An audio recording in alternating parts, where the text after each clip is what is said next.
I have a question for you.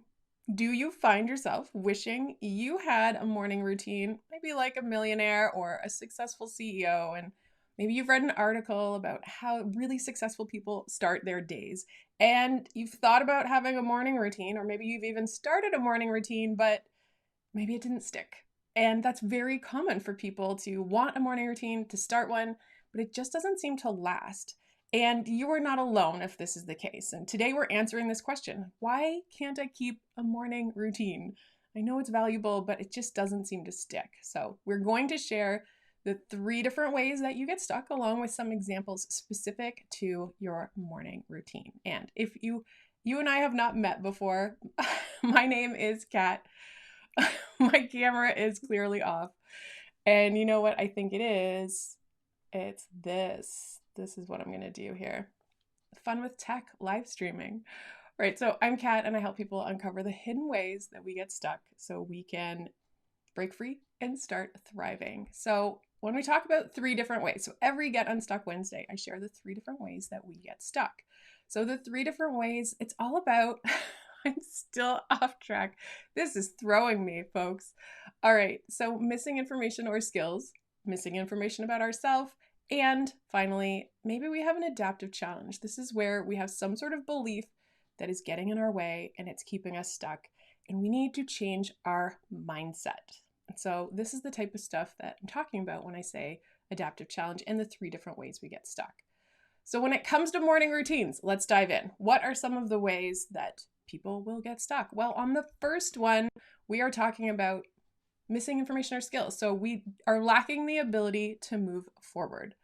So in this case, with a morning routine, I want you to ask yourself, how clear is this morning routine? So for example, if someone said to you, I want to recreate your morning routine, what would they actually do? What would they do, in what order, and for how long? If it's not replicable by another person, maybe you're not actually clear on what you're doing. So you want to make sure that when you wake up in the morning, you know what to do, when to do it, for how long to do it. It should be laid out for you. Now, another reason that you might be getting stuck and missing some ability is you might not know how much time you actually need in the morning. And perhaps it's going to take a little bit of trial and error for you to figure out what your morning routine should actually look like. And this might mean actually timing yourself. If part of your morning routine is to take the dog out for a walk, make a coffee, and journal for a little bit, how long does it actually take for you to journal to a place where it feels significant? It feels like you're getting the benefit from that. Now, the other thing that's really important, if this is a morning routine and a big struggle for people, is just actually getting out of bed. If you are not rested, you will be fighting against your body. Your body is saying, I am not ready to wake up. Why do you keep pushing me? And motivation for the first few days is usually enough to get us out of bed, but after a little while, it will catch up to us and it gets harder and harder. So some of the information you might be missing is how much sleep you actually need. And then the other thing that I want to address is really a key to a successful morning routine is a good night routine. So whether this means putting out your clothes, maybe you want to work out in the morning, have your workout clothes ready so that when you jump out of bed, you go over to your clothes and you put them on. You don't have to decide, you don't have to look. They are there, they are ready for you. Maybe you want to have all of your coffee stuff out and ready. These are things that you can do at night that help you get ready for the next day. Hi, Blake. Thanks so much for joining. I'm happy to have you here. Do you have a morning routine? I would love to know. Let me know in the comments if you have a morning routine.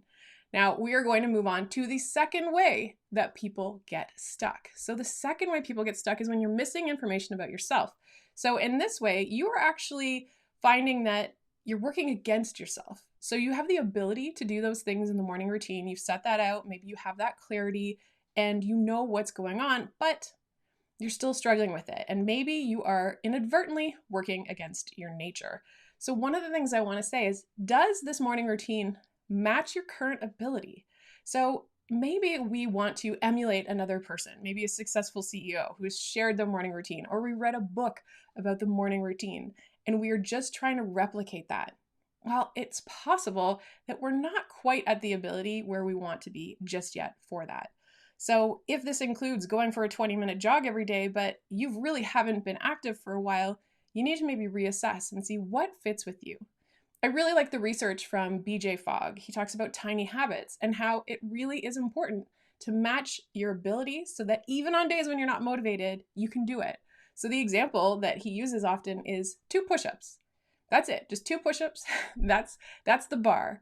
Even if you can't do it on the floor, 2 push-ups against the wall. If you can just eke those out and that's what you do, great. So it's possible that you need to manipulate this morning routine so that you just keep it as simple as possible, whether it's writing 1 page of your journal, doing your 2 push-ups, walking around the block, or taking your dog out for a walk, whatever that is, make it so that even on a morning when you're not feeling super motivated, you're still able to do it. And it really starts to match where you are right now. And you can build on that as you get stronger or get more in a routine and start to get used to it. Maybe that means your morning routine is only 5 or 10 minutes, and that's where you start. Instead of carving out an entire hour, a lot of people talk about a power hour, and they split it up into different 10-minute increments, and that's pretty intense for a lot of people. So pay attention to what works for you right now. It doesn't mean it has to be that way forever. The next thing is, are you connected to your purpose? And the reason I want you to ask this is that for some people, they actually need to clearly understand why they're doing what they're doing in order to actually get behind it. For example, when we look at the Four Tendencies, there are questioners and rebels who they start to resist external expectations. So if someone just says, you should have a morning routine, well, they're likely to resist that. But when they tap into a deeper purpose or like, what's the reason behind it? It's easier for them to show up every day. And so if you are not clear, then that can be something that's a roadblock for you. Maybe you don't really know why you're doing this morning routine. Now, for the others of you, so people like upholders or obligers who don't necessarily need to tap into that extra purpose, I still want you to ask, why am I doing this?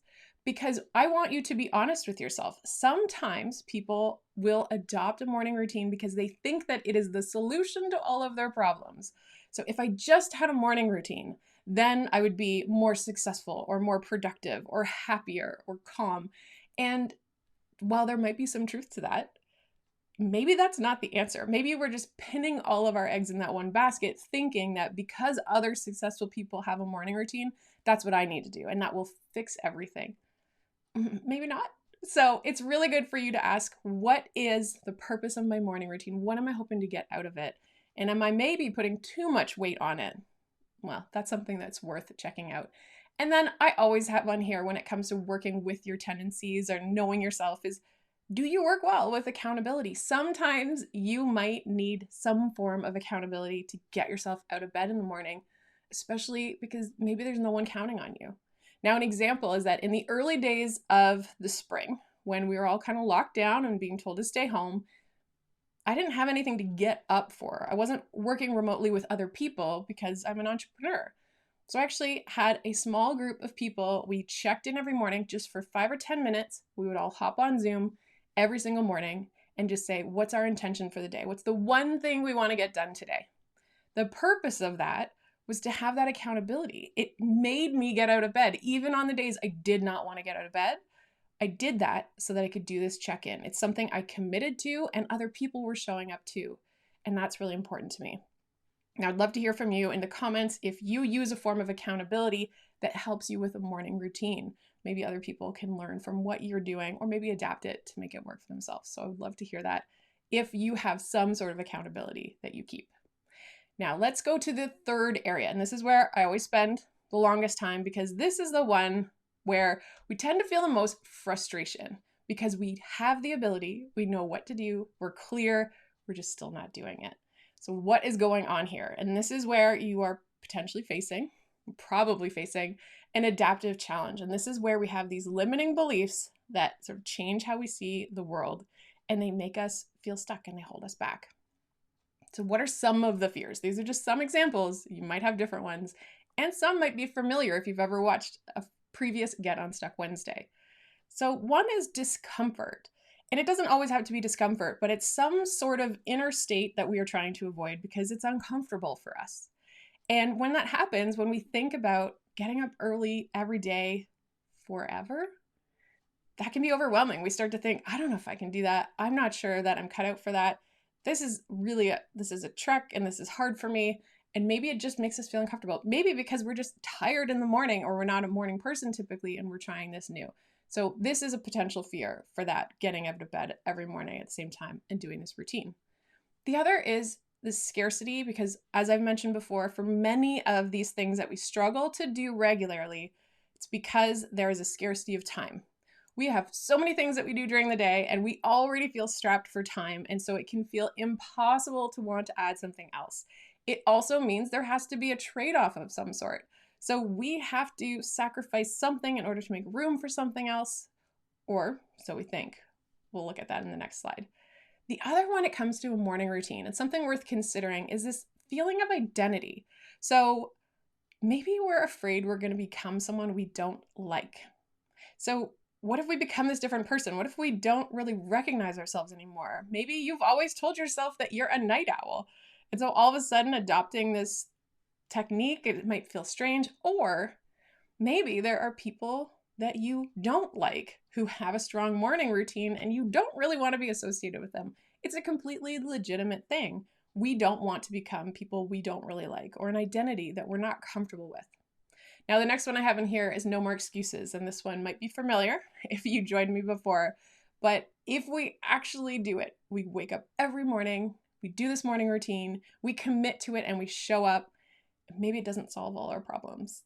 Then we don't have any more excuses, and we maybe have to confront some of the other stuff and the other challenges that are going on in our life.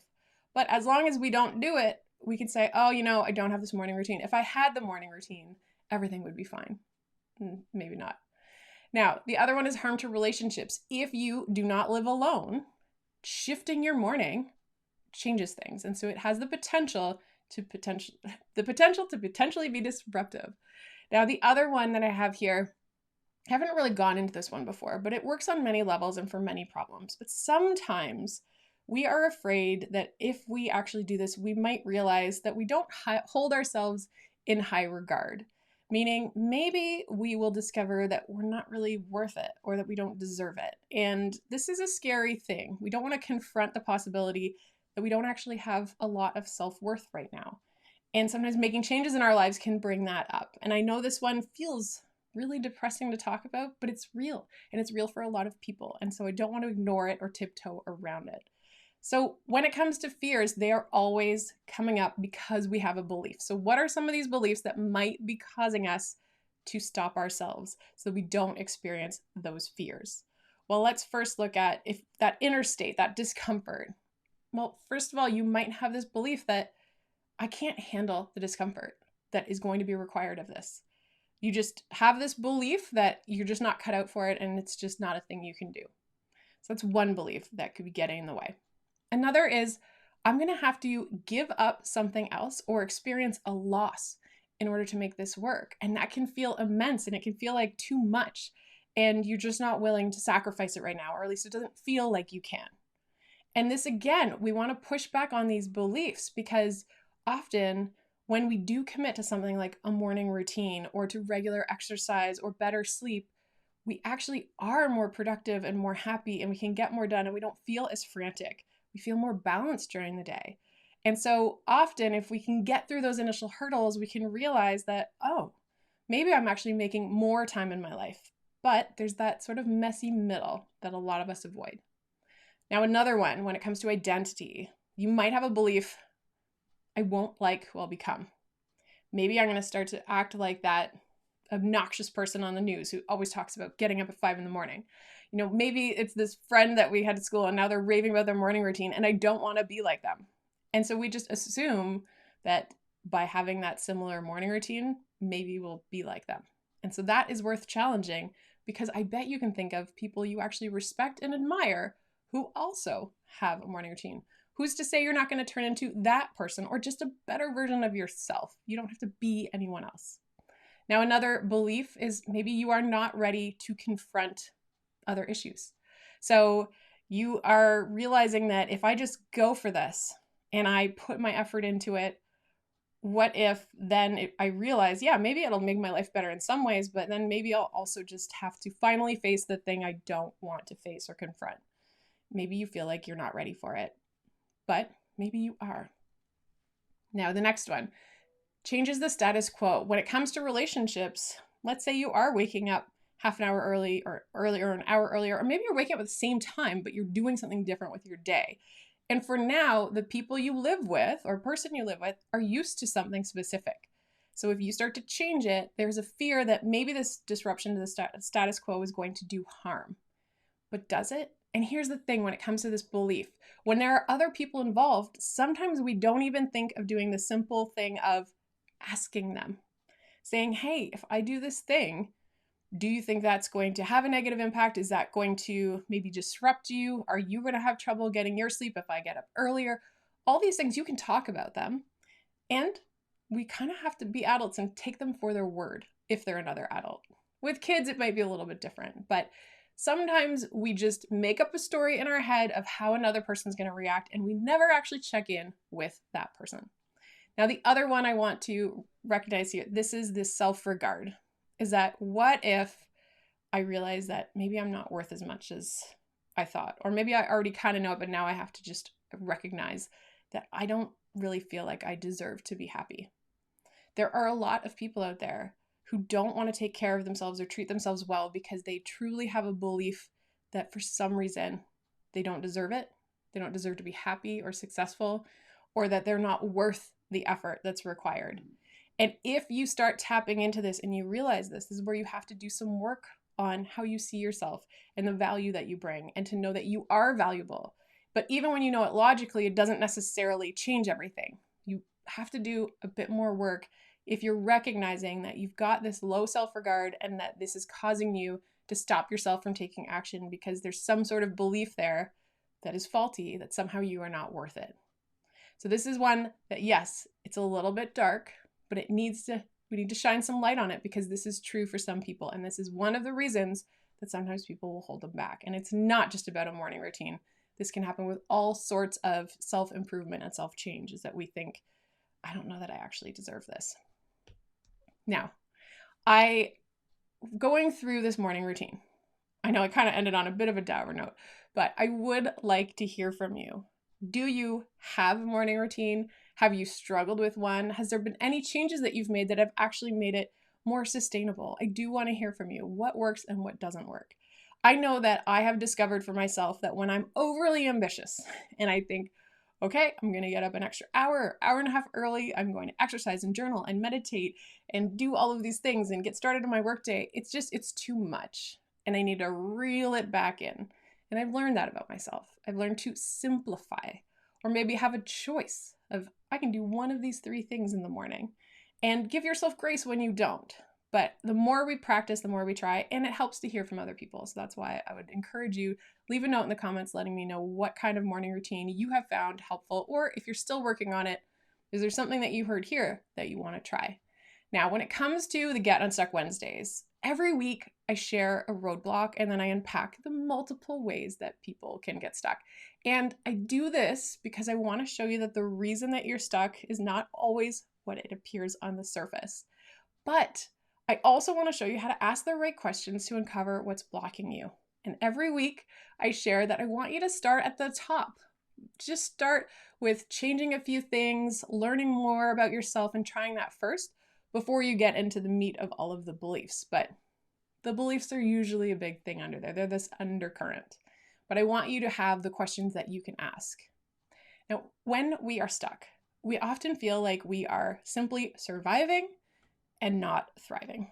And if this feels familiar, you're not alone, because getting stuck is human. Like, it's expected. We're going to get stuck. We're going to face challenges and have these hurdles in our life. But staying stuck is a choice. It's not always a conscious choice, but it is a choice. And when you reach that point where you think, you know what, I'm sick of this and I want something different, well, then you can take action. You can start to do this methodically, and you can start to identify and then remove these barriers that are holding you back. You can address the things that are keeping you from thriving. And if that sounds like you, and you are looking for some maybe structure and support through this change journey, then I want to invite you to consider my small group program. It's called Thrive from the Inside. And it's a 2-month program that guides you through a clear process to get unstuck. And then you'll learn the tools so you can apply it to any roadblock. And the program incorporates the Enneagram as a tool for self-understanding and self-awareness, which are two elements that are actually really critical for your growth. And they're an important part of gaining freedom from limiting beliefs that are holding you back and these other barriers that are holding you back. And the program itself is starting off in October. It goes through October and November. And I want to share something that one of my participants said. So she said, I was surprised by how the program genuinely changed significant aspects of my life. I mean, that meant so much to me to hear that from her when she submitted her testimonial. But this is what happens when you start to gain distance from unhelpful beliefs. You can start to feel a freedom, and it can surprise you, but you have to do the work. So what I want to do is invite you to check out the information about this program if this is something that might interest you. So myhappyinsides.com/thrive. And if you feel like you are ready to do some work and start thriving, then I would love to have you join me this October. And if you have any questions, I am happy to answer them. I would love to chat with you about this more. And until next week, I'll see you and good luck with getting unstuck.